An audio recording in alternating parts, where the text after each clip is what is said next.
What's up, guys? Welcome to Jew Whiskey. I'm Jeff. This is a channel where I offer my thoughts and opinions on a specific whiskey, and if you stick around at the end, I'll be giving it a score as well. If that sounds interesting, hit subscribe down below, and with that out of the way, let's jump into our review. Today we're looking at Glenmorangie 16, the Nectar. Stick around.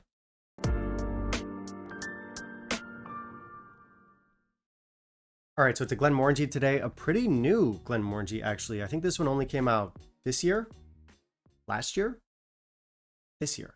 Anyway, it's pretty recent. This one is the 16. It's part of their updated core range, and Glenmorangie is one of those brands that updates their range pretty often, every few years or so. And what's unique about Glenmorangie is that often when they do that change, they'll actually go up in age. For example, they changed their Kin to Reuben expression from a 12-year-old to a 14-year-old a few years back. I think even way back prior to that, it was no age stated at one point. More recently, the 10-year-old has been updated to a 12-year-old. And of course, we have our 16-year-old here. This one is the successor to the Nectar, which was a no age stated expression. Although I think at one point before that, it was also a 12-year-old. Maybe. I don't know. I've got a headache.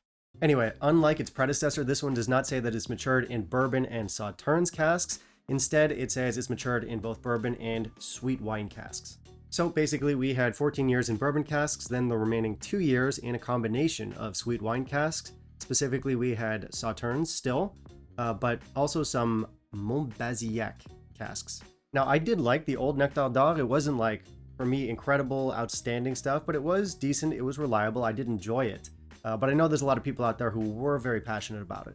But even as someone who didn't love the old Nectar d'Or, the moment I saw this got updated to a 16-year-old, I thought, oh, hey, yeah, cool. And listen, I actually do quite like Glenmorangie. I think they're a good brand. I think a lot of people brush them off because, of course, they're this big corporate brand, and they do have a few whiskeys out at lower ABVs, but I like them. I find that they have a very creamy, kind of like orange creamsicle house style, which is distinctive. It's delicious. And for their core range, they have so many different types of cask maturations and different production techniques, so there's something for everyone in there. And finally, and perhaps most importantly, is that for the most part, they're very affordable. I find them much more affordable and less pretentious than some of their sister brands. I won't name names. But no, man, Glenmorangie's good. That's a real hot take, Jeff. Thanks, Jeff. Anyway, that's about it for our info today, so let's not waste any more time. Let's jump into our review. In the meantime, if you'll kindly leave a like down below, that would be greatly appreciated. Okay, so we do have some decent specs here. This one comes in at 46%. Because it's 46%, I'll give them the benefit of the doubt and assume that it's not chill filtered, although the fact is I don't know. I believe it is colored. Okay, so this is the first bottle I've looked at with Glenmorangie's updated label style. And to be honest, I think I did prefer the old look to this one. I'm usually not averse to brands updating their look, getting a little bit more modern, a little bit more flashy. But I did find the older bottles more classy, a little bit more handsome.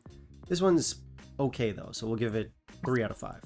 Unsurprisingly, nothing about color or chill filtration. We do get a basic cask breakdown, we do get some basic tasting notes, and that's about it. So not a wealth of information.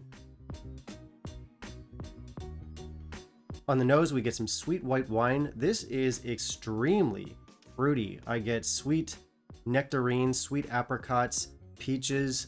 This is intensely floral. There's some soft honey here. There's also white pepper, oak, vanilla, some spices, and a sweet ginger, almost like ginger ale.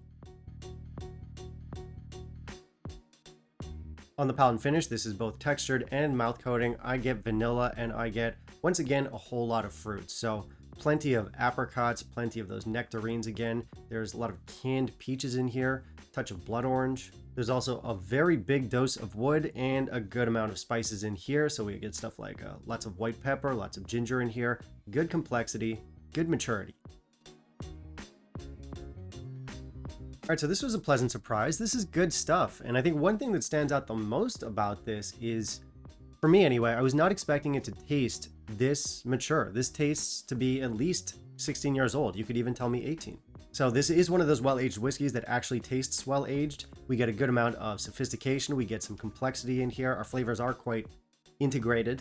This would be a good one to offer to guests who want to try something a little bit more on the mature, older side, but you being a cheapskate, don't want to break the bank. One thing in particular that I like about this stuff is the fruitiness. It's a very specific fruitiness. It's very richly flavored stone fruits. A lot of whiskeys out there will give you, especially Highland whiskeys, they'll give you apples and pears. You'll find those notes in plenty of whiskeys. This goes in a much denser, heavier direction. So we get stuff like apricots, nectarines, and canned peaches. In fact, there's almost a fermented quality to this fruitiness. It's like if you took nectarines and canned peaches and fermented them. That's how I imagine this would taste, or this does taste. It's different.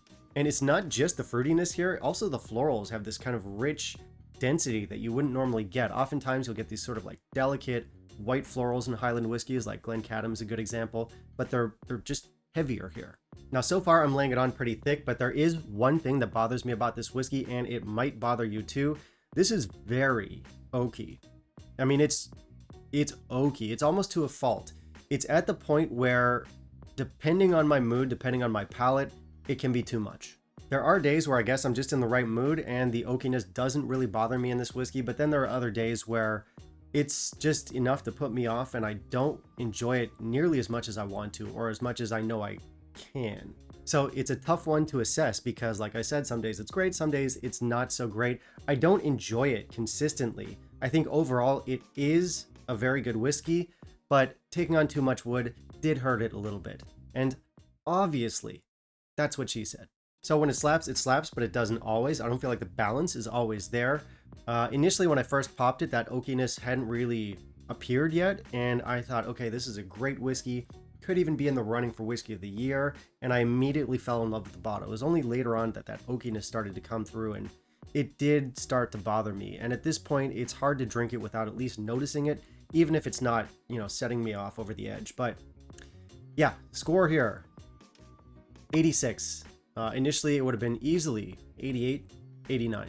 86, of course, still an excellent score, and the complexity, the fruitiness, and just the mature flavors that we get here. It really is a good whiskey. It really is worth trying, and in my opinion, a huge step up from the previous iterations. And I think for me, at least, this is going to be an interesting bottle to gauge people's reactions to it, because I think some people are just going to be madly in love with this stuff. And I think other people, especially those who are kind of sensitive to strong oaky flavors, will be a little bit more hesitant. I'm in the latter group, but I still thoroughly enjoy it. Yeah. Now, as always, before we jump into value, I do want to say a quick thank you to all my channel members, all my patrons. Guys, thank you so much for the support. And if you want to help out, if you want to help keep the channel financially sustainable and independent, there are a number of ways that you can help. I've got both Patreon and PayPal linked down below. Anything and everything helps. And again, huge thank you to everyone who's already supporting the channel. Now let's check out value. All right, from a value perspective, I think this is a fantastic pickup. It is, as I said, a very good whiskey. Keep in mind, I am in a cheap market, but what I paid for it here was just over 60 US, so just under 50 pounds. And it's an incredible deal for that. So, I was critical in my review, and I do think it's a somewhat flawed whiskey, but I also gave it an 86, and I said it was very good and worth trying. That holds true, especially for the price. So good bang for buck, pick it up if you want. All right, that's the end of today's video, guys. Thank you so much for tuning in. As always, I want to hear from you. Have you tried this one? Have you tried the new Glenmorangie 16? How would you compare it to the old Nectar? How would you compare it to the rest of the line? Let me know all of that down below. Finally, down below, you can also let me know what you want to see me review down the line, and I will keep that in mind for my upcoming videos. Bye, guys.